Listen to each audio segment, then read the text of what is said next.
So, I found something even cheaper than my Canon 10D. This is the Canon 300D. This is the first consumer grade DSLR homegrown by Canon. This is I thought this was going to be kind of like the original, the OG consumer DSLR, and in many ways I guess it is.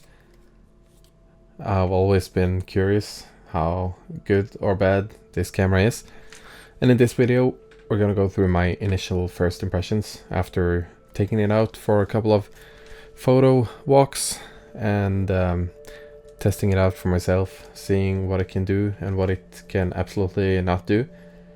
And I'm gonna make a full review later, because this is just gonna be like a first impressions video, my honest first impressions about this camera. So let's just dive right into it. This camera is just as old as the Canon 10D. It's over 20 years old now, and I got this for $5 on the US market because nobody's buying these cameras, and I just hope that they will turn into collectibles someday, because I'm keeping this. If you hear some noise, that's just from the Yongnuo lens, which has something loose inside. The camera itself, on the physical side, feels like a plastic body. Feels very, very plasticky. There is absolutely no rubber on the grip. It's all it feels extremely cheap and wobbly. The bits are like you can almost like twist the chassis on this. The build just feels very, very cheap. It also looks kind of cheap with the kind of silver gray color. But anyways, that's not the most important thing, but it's all kind of glossy plastic and gets sweaty in the hands and stuff, and doesn't really feel too good in the hands. It's also big. It's a lot bigger than the 450D and the kind of the cameras that came later in the consumer segment. It's very big and heavy for consumer camera, but that's understandable given the age of this thing. But other than that, physically it has a lot of the same buttons as the other cameras that came around. You have your on and off button on top here, and you have your mode dial, which has all the relevant modes that you also find in all the other cameras. It's very familiar. You have the wheel on top here. You have the shutter button, of course. Your pop-up flash button. Your depth of field preview button. It's all very, very similar. On the side here, you also have your zoom in and out on the preview buttons, which you can also use to change autofocus points and I guess whatever the other button does. Light metering, of course. You can also set your exposure compensation by holding the AV button and scrolling on the wheel. You can quickly adjust your ISO by going on the up arrow, and the white balance by going on the down arrow. And it has the same menu, info, jump, preview, and delete. I guess jump is for jumping across previews of photos or whatever.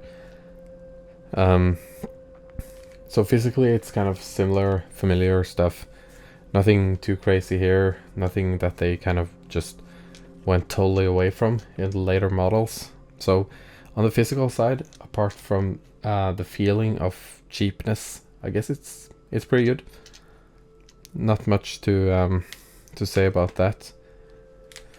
When it comes to actually using this camera, this turned out to be kind of a disappointment, but also, what do you expect from such an old camera? I was expecting it to perform more like the 10D, I guess. but it absolutely did not. The first thing is the autofocus, which is incredibly bad. It's slow, it hunts, oftentimes just completely fails to track anything. Might of course be something defective in this camera, but I don't think it is. I just think it just performs worse than the other cameras.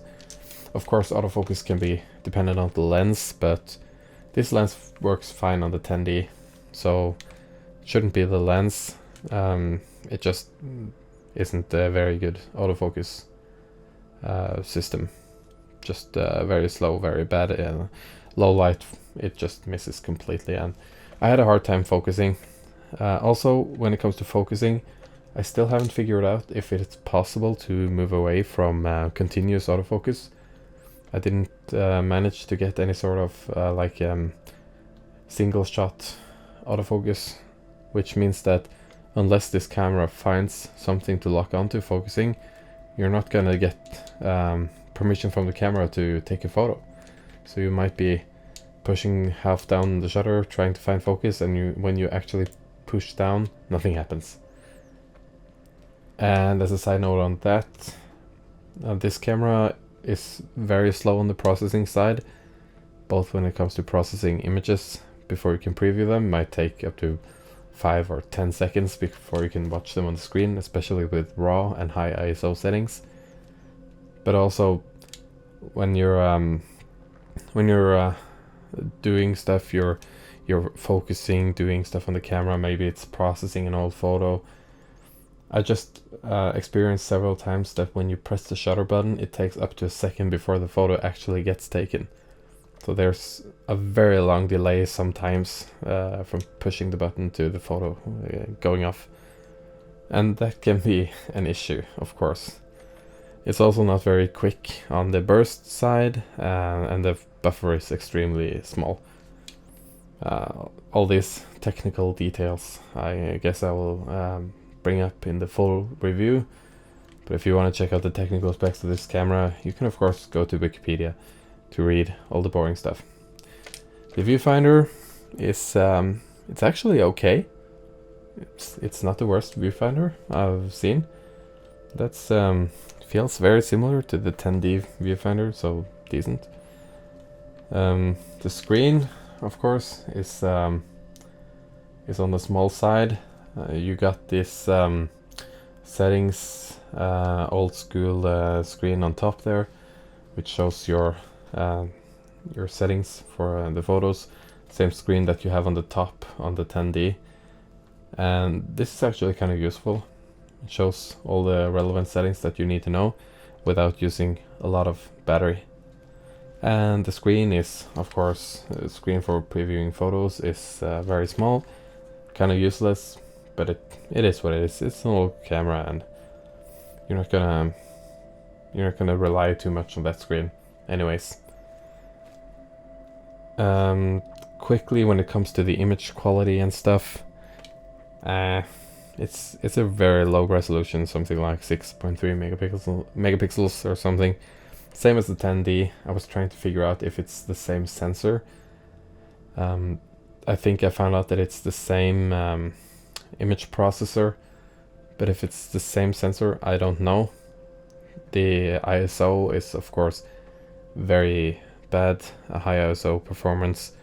I took some photos on 800 ISO and there was a lot of noise and some hot pixels, like white spots around the photo. That might be because the camera is old, but not a camera for high ISO, low light situations. Other than that, it's an old camera. I guess this is a camera that is so old that I would not recommend picking it up to start photography, because it's so limiting on the technical side that you will find yourself being very limited by this camera. If you for some reason just want a very old camera, then I would recommend the Canon 10D over this anytime, because the 10D was a pleasant experience to use. This was not. This is a frustrating experience using very old hardware that feels immature, feels like it's not there yet, like Canon just put out their first consumer DSLR without actually making sure that it was a very usable product. So even the 400D is a massive improvement over this one. So if you're looking for a cheap, small, old DSLR, go for something like the 400D or the 10D, 20D, 30D, not the 300D. Because no, if I can conclude on anything in this first impression review of this camera, it's that this camera is not good in 2024, and it was it was not very good when it was released anyways. So I guess that's it for this first impressions video on the Canon 300D. If you like what you saw, please hit subscribe to not miss out on my other coming videos. I will try to get a hold of more of these old cameras. Find it quite interesting to figure out what they can do, and it's always fun when you get technical stuff that used to cost a fortune and now is pretty much being given away for free. So if you're still here, thank you for watching, and I'll see you in the next video.